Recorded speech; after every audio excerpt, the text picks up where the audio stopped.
Welcome, Automation Nation. This is Jeff Bannock, and today we have Catlin Bettridge with us, and he's going to be discussing with us affiliate marketing. Welcome, Catlin. Welcome to the show. Hey, Jeffrey. Thanks for having me. Hey, Automation Nation. What's up? So, Catlin actually started out in the 9-to-5 grind, just like a lot of you that are watching or listening to the show right now. And one of the reasons why I brought him on the show is because I thought his story about his transition and the evolution he's making right now is really interesting. It's something that a lot of you can identify with, and it's probably a journey that you might be thinking upon entering or going on yourself. So with that, if you could, Catlin, please tell us about your journey from the 9-to-5 grind that you're starting to break away from now, please, sir. Yeah, exactly, Jeffrey. I'm still very much in the 9-to-5 grind at this time. I work in corporate finance full-time, 9 to 5, Monday to Friday. And then in the evenings and weekends, I just kind of have this ever-expanding digital marketing side hustle where I'm kind of just taking a lean approach to building up a side stream of passive income that can get me to a point where I'm comfortable walking away from the corporate world and I don't feel like I'm risking my family's future. So kind of just leveraging the power of technology that's available in 2017, all the great tools and software out there, and sort of just leveraging that to build up a side hustle that doesn't take up a huge amount of my time and can eventually help me step away from that corporate world. So as far as like affiliate marketing goes, do you have any recommendations you could give to the Automation Nation as far as like spots that they could start where, like, ClickBank or ClickFunnels or JVZoo or anything that you have like that? For sure. I'll kind of tell you how I got started with affiliate marketing. That'll probably kind of give some context to folks that are just starting out. So for me, it was like I was building this online business. I didn't really have a lot of direction. I was like, maybe I'm going to do a course. Maybe I'm going to do coaching. Wasn't quite sure what I wanted to do, but I knew I wanted to have some kind of digital side hustle happening. So I started buying all the latest, coolest software tools like, ClickFunnels, ClickMagick, Opt-in Monster. All of a sudden you find yourself $1,000 a month in software infrastructure costs to keep this side hustle going that's not generating enough money to justify that kind of expense yet. So my first experience with affiliate marketing was I need to find a way to get my software infrastructure paid for each month so I can kind of just take my time, learn the ropes as I go, and not have this $1,000 MasterCard bill every month hanging over me that I've got to feel bad about because I don't have the revenue to support it. So my first affiliate commission I ever earned was from ConvertKit, the email marketing software I was using at the time. It was like $9. But it's a start, right? But that's probably the most exciting commission I've ever earned at the same time. Even though I've earned bigger ones since. But really, it came down to trying to get my own software paid for. So, when you're dealing with recurring commissions from software as a service products, typically we're seeing 30 to 40% recurring commission. So just doing the math, you need to sign up 3 to 4 people to each service that you're using and paying for each month, and then you break even on your software costs. But what happened to me is it was so darn easy to reach that goal of getting my software paid for. It took me like under 60 days, and I didn't have a software infrastructure cost to worry about anymore. That was one second. At that point. So 1 second. So yeah. You were able to cover $1,000 monthly expenses for your actual software and whatnot in 60 days? It was less back then when I was getting started. It was probably around $600 a month that I was spending on software. I'm spending a little over $1,000 now, and that was kind of the context of $1,000. But back then I was able to kind of get that $600 initial startup cost to pay for all the cool tools that I wanted to explore and learn and leverage and use as a catalyst to develop a digital marketing side hustle. So got them all paid for very quickly. Gotcha. So when starting out, do you keep saying side hustle, and I know that you've got your job, but I know you probably run into this a lot in the different Facebook groups, and I do too. People that want to quit their job. I'm just going to quit my job. I'm going to do affiliate marketing. I'm going to sell ClickFunnels. I'm going to sell this. I'm going to do whatever. And what do you recommend? I think that I found it might be better to like ease into it. What is your expertise on that? I think that's really a personal question, and it comes down to each individual's tolerance for risk and their own values and life experience. Kind of for me, what it was is that I'm a fairly risk-adverse guy. I don't mind taking risks, but I like to have sort of a solid backup plan to fall onto. So kind of my thought on that is that in 2017, because of all this amazing technology that we have available to us, you don't necessarily have to go out and quit your full-time job, go all in and risk everything to have a stream of income coming in on the side. It's better just to spend, like, I'll tell you about the time commitment. Like, it's not like I'm staying up all night, working all night to build this kind of side hustle. It's more like I work 9 to 5. I get done at 5 p.m. I have supper. I work like 2.5, 3 hours a night on Monday to Friday, put in a full 8 or 10 hour day Saturday, and just rest with my wife on Sunday and relax. And that's because I'm leveraging technology and automation as well. And, nice. And really that's the key. Yeah. So when it comes to that, as far as like you were saying that you're only doing a couple, 2, 3, 4 hours a night roughly, would you feel that for people that can scale that, if they can devote 7, 8 hours, that they can make this into a full-time income in a short amount of time? Like, what would you think someone needs to allot for this? Like 30 days, 60 days? Like, yeah, absolutely. I think you can start to see results within 2 weeks to 8 weeks, depending on how hard you work and how lucky you are, et cetera, and who you talk to if you have the right conversations. So, and for me, like, again, that $9 commission I earned from ConvertKit was way more expensive than $1,000 commission I earned a month ago. You know what I mean? So it's really, you just have to get out and get that first sale. And I don't know, maybe your audience would like to hear kind of how I got my first couple sales that actually got my software paid for. Because I think that's cool to folks starting out as well. So for me, it was really a personal selling approach. Kind of just making, wouldn't say face-to-face sales, it was over Messenger. But what I did is I just went into relevant Facebook groups, the ClickFunnels group, et cetera. And I just tried to be as helpful as possible, deliver massive value all the time, try to be the first person to jump in and help somebody that's a beginner that's struggling, kind of get them set on the right path. And what happens then is people are going to click your profile, right? They're going to, oh, this guy was helpful. Let's see what he's up to. And then you don't want to have your whole profile locked down where people can't follow you, can't add you, can't view any of your photos. I recommend leaving it wide open so that as you attract people that you can help from adding value into groups, they're able to follow you, add you as a friend, etc. So I would attract a lot of followers and friends from the value I was giving in groups. And every time I added a new friend, I'd send them a voice message and just say, hey, I appreciate you connecting. Hope you're doing well. Feel free to hit me up anytime on Messenger if there's anything I can ever do to help you. Take care. Talk soon. And I kind of just send that personalized voice message to every new friend I acquired. And then what would happen is they would reach out to me within a day or two and be like, I'm really struggling with this. So I would help them solve that problem via Messenger and provide an affiliate link as the solution to help them overcome whatever challenge they expressed to me that they were struggling with. So it's really about personal selling. That's how I got started. And that's the easiest way. Give massive value in groups, build relationships, allow people to follow you, add you as a friend, accept all the friend requests that come your way, and try to have more conversations today than you had yesterday. So you found by giving more in the end, it might not happen overnight, but it seems to come back to you more in the end?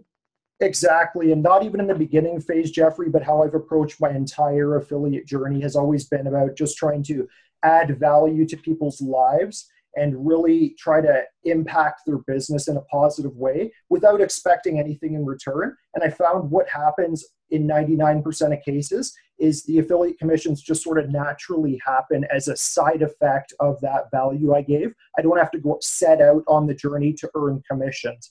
I set out to add value to entrepreneurs' lives, and the affiliate commissions just flow into my PayPal account every week. That's awesome, man. That is seriously awesome. So one of the things, too, I've had a lot of people that have asked questions about when it comes to affiliate marketing is, do I have to try the products out? Can I just sell it? Can I just put it out there? What's your opinion on that, being an expert? For sure. I mean, that again comes down to personal preference and your personal sort of set of ethics. Some people would say it's an ethical issue. It's not ethical to promote products you haven't used yourself. For me personally, I tend to only promote products I use and love, not because of the ethical side of things, but because to be able to close sales on these products, you have to be able to get super excited and super passionate and personally own that product and express that to the people that you're having conversations with and closing sales with. And if you're trying to promote a product to somebody that you've never used yourself, I just don't think you can conjure up the level of passion and excitement necessary to close the amount of sales you need to make it worth your time having those conversations. Perfect. And with that, like the passion and you expressing your love for a product or how much you like a product, I think one of the problems people run into is they want to run Facebook ads directly to links.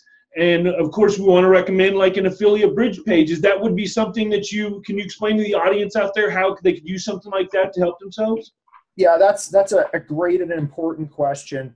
And I really look at affiliate marketing kind of in three phases, right? Number one is you have to craft an affiliate offer. Okay. Right. So it's not enough. The link itself, as you said, is not enough value. That's not an offer. That's the offer. If we're talking about ClickFunnels, the ClickFunnels affiliate link for the 14-day trial is ClickFunnels offer. You're essentially competing with them and potentially running paid traffic to the same audience. So you have to craft an offer one way or another that's at least like 10% better than the offer of the actual company that you're an affiliate of. You've got to give something beyond that to incentivize people to first click your link and second to actually enter their credit card and sign up or purchase something. So I think that's really important. Yeah, for sure. That's beautiful. I love the way you put that. And that's so true in Automation Nation. I want you to really pay attention to that because he made a point. You're competing against ClickFunnels. You're competing against Russell Brunson. You better bring it because look, if I see his picture and I see your picture, I'm going to go with him every time unless you bring extra value or something else. And with that, Catlin, what are some examples of like extra value, like you were saying, that you would give or recommend for people to add in to like make a package with?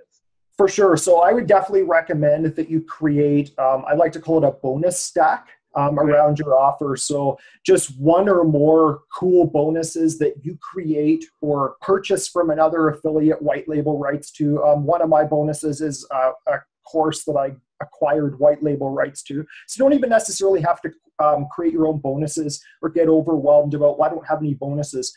I mean, your offer could be as simple as a really good share funnel that you build and a little bit of content surrounding that to provide some context and some training about how to take advantage of the share funnel. Your offer can be that simple, or it can be an entire bonus stack with share funnels, consulting, a copy of Expert Secrets book, a full ClickFunnels course, and sign an arbitrary valued everything, $7,000 value.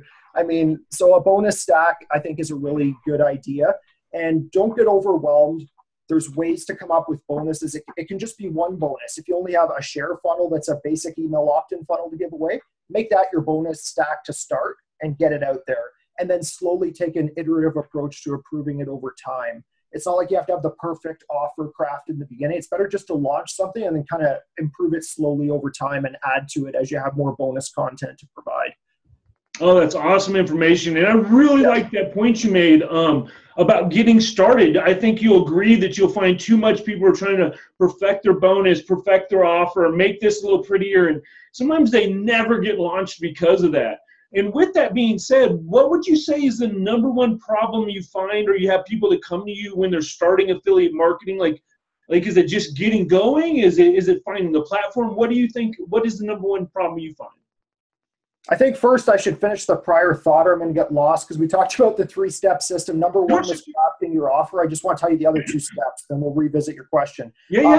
Step number 2 would be choosing an appropriate traffic source for your offer. You brought up a good point that most people just jump right into Facebook ads. Maybe they've never ran a Facebook ad before, so they send one out straight out to their affiliate link. Jeffrey, you and I see it in the ClickFunnels group 100 times a week. Someone getting their ad account shut down, and they say, why did this happen? And on a basic level, what it is that they didn't provide a good experience to Facebook's users. Right. All discussion of technical policies and procedures aside, it really comes down to providing an excellent user experience. And that comes, again, from having not just an affiliate link, but an offer and some content that gives context to that offer. And that's going to keep Facebook happy in 80% of cases, right? So step 2 is choosing the appropriate traffic source. So it could be Facebook ads, it could be Bing ads, Google AdWords, it could be solo ads, but really it comes down to the offer. Depending on the offer you create, there's a traffic source that's appropriate for that.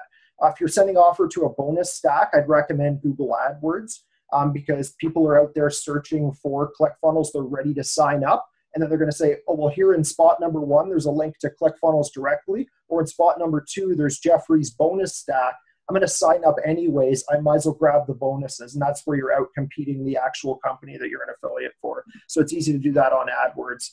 Some other, if they're more make money online kind of stuff, which is actually what I'm doing right now, as you know, that I would recommend solo ads for that because you can never get shut down. So really it's about step number 2 is choosing your traffic source. And then step 3 is tracking everything, knowing your numbers, and knowing for every click, how much you spent on it, how much revenue that click gained you over a lifetime, and how much profit you made on it, and make sure you're cutting off things that aren't profitable. So that's kind of the 3-step approach I take. And if everybody just follows that approach, they'll have success as an affiliate. That's awesome. So you mentioned solo ads. For people out there listening right now or watching the video that don't understand or know solo ads, can you expand on that a little bit, please? Sure, yeah. Solo ads is you pay somebody that has a massive, very warm, responsive email list to send your offer out to their email list, and they sell you a guaranteed number of clicks at a guaranteed price. So the thing I like about that especially is we talk sometimes about the 100 visitor test, like send 100 people to your landing page and figure out how many people opted in, see if it's working, change something if it's not. I like to do it more like 500, 1,000 visitors now, but even just getting 100 real eyeballs on your page can give you a fair bit of data as to whether you're on the right track with your offer and how you're promoting it. So yeah, I would say with solo ads, you can get 100 eyeballs on for like $50 super quick. And say with Facebook ads or AdWords, you have a daily budget, but you don't know how much you're going to pay per click. It depends on your relevancy score, things like that. There's a lot of factors. So you kind of don't know how many clicks you're going to get for X amount of dollars. But with solo ads, you just simply pay, say, 50 cents a click. It ranges from 35 to 85. For 100 clicks, $50. You know 100 real human beings are going to hit your page, and you can gather some data very quickly. So yeah, I mean, if you're operating in any kind of sketchy niches like network marketing, make money online, anything like that, solo ads your only option, weight loss. But if you're like even just trying to gather a little bit of data to make some decisions about whether your opt-in button is the right color, solo ads are a great way just to throw 100 eyeballs at your offer real quick. Awesome. Awesome. That's great information. I'm sure a lot of people are going to really find that very valuable. Thanks, Catlin. That's awesome. So back to the question we had a minute ago before we finished your 3 steps. What do you find the #1 problem when people start out with affiliate marketing? Where do they get hung up usually when they start out? I think the #1 problem is lack of action, number one. And that lack of action stems from underestimating the sheer volume of work that's required to be successful as an affiliate. So sometimes people will ask me, they'll be like, Catlin, is affiliate marketing hard? Is it difficult? I say, well, yes and no. It's kind of two-sided. It's like, well, no, it's not hard like solving a calculus problem where it's a huge intellectual exercise. You've got to map out all this complex stuff, right? In those terms, it's easy, but it's quite difficult in terms of the actual boots on the ground work you've got to do, the relationships you've got to build, the conversations you have to have, the funnels you've got to plan out and build. Like the amount of action required is insane. And you can't underestimate that, or you'll simply give up when that action comes and hits you and you weren't ready for it. But it's easy in terms of an intellectual pursuit. You don't have to be the smartest guy in the room to be a successful affiliate, but you've got to be willing to work hard, craft your offer, choose the right traffic source, and track everything. Now, I know well, first of all, let's talk about tracking a lot. Now, I know that you have some things that you like to use for tracking. What are some of the ones that, and we'll put some links down, so if you guys want to find out more about this, we can put some links down below for you guys to check out. But what are one of the things that you like to track, and can you tell us about that? For sure. So I'm using ClickMagick to track, and there's some competitors out there, Improvely, it said. I haven't tried those. I've always used ClickMagick, and I love it and highly recommend it. But essentially, it's very complex. It's one of the hardest softwares ever to learn that I've had to use. And I just spend like hours and hours watching YouTube videos, reading tutorials to set it all up. But I finally cracked the code with how to track where exactly your ClickFunnels trials originated from. So you have a trial or a sale, an expert secret sale, whatever, appear on your ClickFunnels CSV export.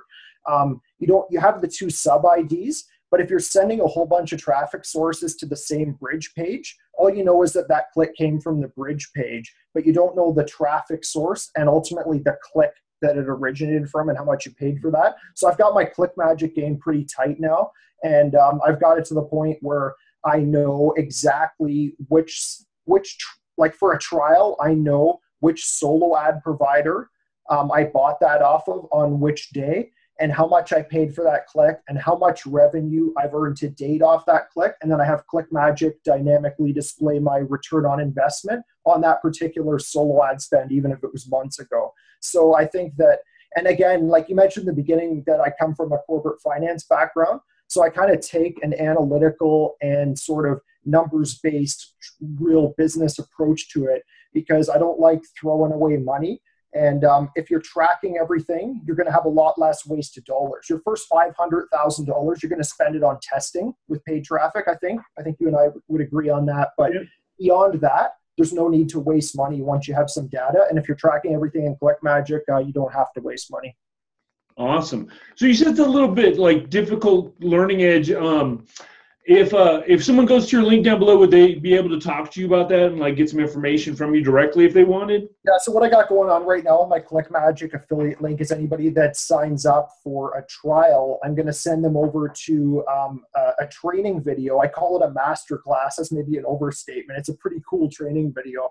And it's going to show you exactly how to track your ClickMagick sales, your ClickFunnels sales rather, in ClickMagick, step by step. Gotcha. That's sort of the bonus stack I have for that offer, Jeffrey. Right? Tying back into my affiliate link, it's like, what am I getting? That's there you go. Right there in real time. No, tying that in, we've spoke about ClickFunnels a couple times now. How would you recommend, because I know a lot of people are really trying to promote ClickFunnels right now, would you recommend starting with a book or start with the ClickFunnels itself or make a big bundle? Or what would you, for someone just starting out, what would you recommend? Yeah, I would recommend that you promote a few different low barrier to entry front-end offers, namely .com secrets, expert secrets, and the ClickFunnels 14-day free trial. And you create a unique bonus stack for each of those three front-end offers, and then create content that provides context to both the offer and the bonus stack, 3 of them, right? So you're going to have content and some bonuses for .com secret, same thing for expert, same thing for the ClickFunnels trial. To begin, I would only focus on those 3 things. What are your thoughts on that, Jeffrey? What did you start out with, man? I jumped both feet all in, and I went with everything. But I'm recommending people that are starting out to go with your line, just because it's easier for you to get in. Like if you're trying to do like a funnel scripts or something, it's like $500. And if they're new to the whole ecosystem of ClickFunnels, maybe you should introduce them to ClickFunnels themselves first. Plus, the 14-day free trial is a great time that you can interact with them, help build a relationship, and help make sure that they're able to continue their ClickFunnels trial. And let's face it, the .com and expert secret books are so good. Forget the fact that they're affiliate or anything, because like you and I both know, we actually don't get anything on those. But it's the way that they get into our affiliate process. So yes, I agree completely. I think expert secrets, .com secrets, and the trial itself. And the other one I would throw in, I like, because it's a trial and I now love it, is Funnel University. That's another one too. Right? Totally. And another reason the front end offers work well, and you don't necessarily, maybe you don't want to start out with funnel scripts, is if you have a lower budget, like we talked about at the start of the call today, 90% of cases, you're going to want to buy this stuff if you're going to be promoting it. So you got to be ready to drop $4.97 on funnel scripts just so you can make a YouTube video off it. And when you and I were talking, Jeffrey, and I told you I bought Funnel U, I'm like, yeah, I just bought it so I could do a YouTube review video, you know, because I know I'll make it back on YouTube. But then I tried it out and I love the CF Pro Tools and stuff, and I got hooked and I ended up keeping it, right? Right. For funnel scripts. So if you're going to promote those offers, you got to buy them. Like, if you don't have a lot of money, you can still afford $10 for one of the books, and then you've actually read it and you can get excited about it in the content medium that surrounds it, and then the bonus stack will be relevant because you've been there and done that. So if you're going to promote funnel scripts, you got to buy it, in my opinion. But again, it's a personal ethical thing too. Some people are cool with that, some aren't. Well, for me, beyond the whole ethics too, I found as an affiliate marketer to be able to do a good job, it helps you to be able to dive into the pros and cons of the products and things like that, and just to help promote it, because I'm sure you're pretty much the same way, that everything I promote, I love and enjoy and use myself, and that helps me to be able to tell people about it better and educate them better. You know what? The one case, Jeffrey, where I actually don't, I just thought of where I will actually promote products that I don't use is if I'm doing a comparison. Like, let's say I'm doing a blog post that's ClickFunnels versus Instapage. I've never used Instapage, but I have an affiliate link for it, because if I'm sending traffic to that offer, a certain percentage of them are going to like Instapage better if I'm comparing the two. And you bet I'm going to try to grab that affiliate commission. That's brilliant. That, you know, Catlin, that is a really good point that you brought up, because you're right. No matter what, no matter how good ClickFunnels is the best, still like 10, 20% are probably going to go there. Why not make sure you have affiliate commissions in place? And do you track all that? You use all that for ClickMagick? You don't use like Bitly or like Google Links or any of that, right?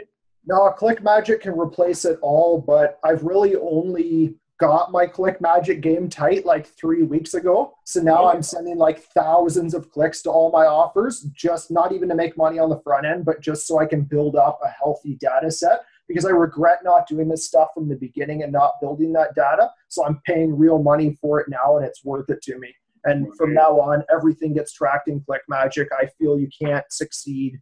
Or I shouldn't say you can't succeed, but you don't have the means to gather the business intelligence and the data really needed to succeed on a high level without the stats tracking in ClickMagick. Are you using it? Are you on board, Jeffrey?